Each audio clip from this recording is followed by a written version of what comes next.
Oh my gosh. You know, it's funny when he talks about slowing down the game. Have we all just become that impatient? Yes. Yeah. I mean, is it like... I was waiting for you to say something. It's like 1,000%. like Google, just Google it. Now we have everything at our fingertips, so we can't even sit and watch a game, a whole game. The hard thing now will be strategically when to get food, drink, and use the loo. So. Right. I was thinking about concession sales. Are they going to go down with, 20, 30 minutes left or whatever it is? But people are still hungry. I totally agree. Absolutely. I think we become more efficient over time. I think that's all it is. The food and the weather both matter. Right. Right. Trust me, we know how weather matters, don't we? Yes, we do. Can't wait to get into that. Rain delay season falls on your Channel 3 weather team. I'd say we put Jay on rain delay details since he gets to go out there. I totally agree. He gets to go do the live reporting. He can help us. That's a good call.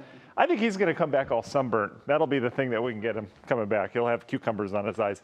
Anyway, beautiful out there. It was beautiful today in Ohio way. We had lots of sunshine. Temperatures amazingly chilly. It just amazes me that we get this strong sun angle this time of year.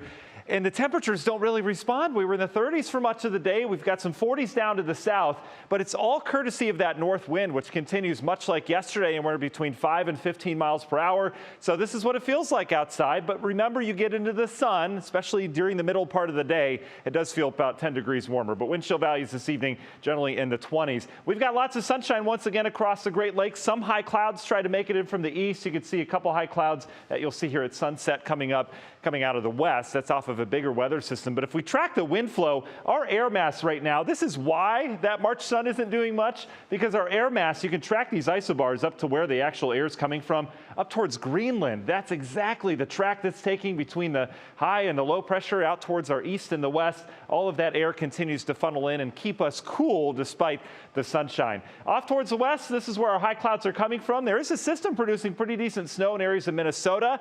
This isn't going to make it. All this easterly wind that we have is going to kind of dry the system up. But this system will make it. This is the west coast right now, which continues to get more mountain snow, more rain, and this low pressure you see off the coast is going to be a doozy. That is going to combine with another atmospheric river event across areas of central, even southern California. Again, they're expecting another 5 to 6 feet of snow in the Sierra Nevadas. Unreal what they're going to be dealing with out there in terms of flooding come this spring. But for us, our concerns this area of energy here coming through Nevada, areas of southern Idaho. As that comes east, it will gain a little bit of strength in terms of the low pressure form. Watch what happens as we go throughout the day tomorrow. We're dry, but we're watching the system west of us. And as that bulk of moisture comes through here Friday, we've got the cold air in place. Remember, we're going to see a lot of snow out of this. Could see some rain mixing in. And the question right now, as we're 48 hours out, is where does that line set up? And as of right now, it looks to be somewhere in the I-76 corridor on the northern side of this, though. If you've got travel plans up towards Michigan along 94, or perhaps the Indiana Toll Road out towards Chicago, it is going to be a snowy ride on Friday. So let's time it out. National Zymark hour by hour forecast. The clouds will fill in tonight. Tomorrow, not a bad day, though. I think we'll get back to some sunshine for a time. Temperatures warmer tomorrow. Will be in the 40s south, still holding near 40 near the lakeshore. But the clouds will really start to thicken up tomorrow evening. Here comes our system bringing snow in here. Look at the timing. Morning rush hour, right? And some of these snowfall rates could be kind of impressive with this. Temperatures will be marginal, right near freezing.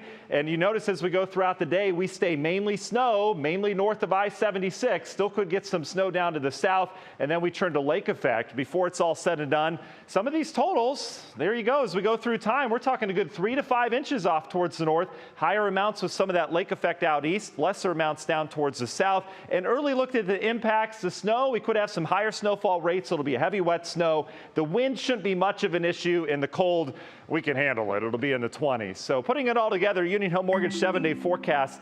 Lingering snow on Saturday, and then we bring in another system Sunday into Monday. That one could produce more in terms of the lake effect on the backside of that. We'll talk more about that in the next half hour. But overall, winter finally showing up around here after about 4.5 months off, guys. All right. Well, we'll keep an eye on it, Matt. Thanks so much. We'll see you again in about a half hour.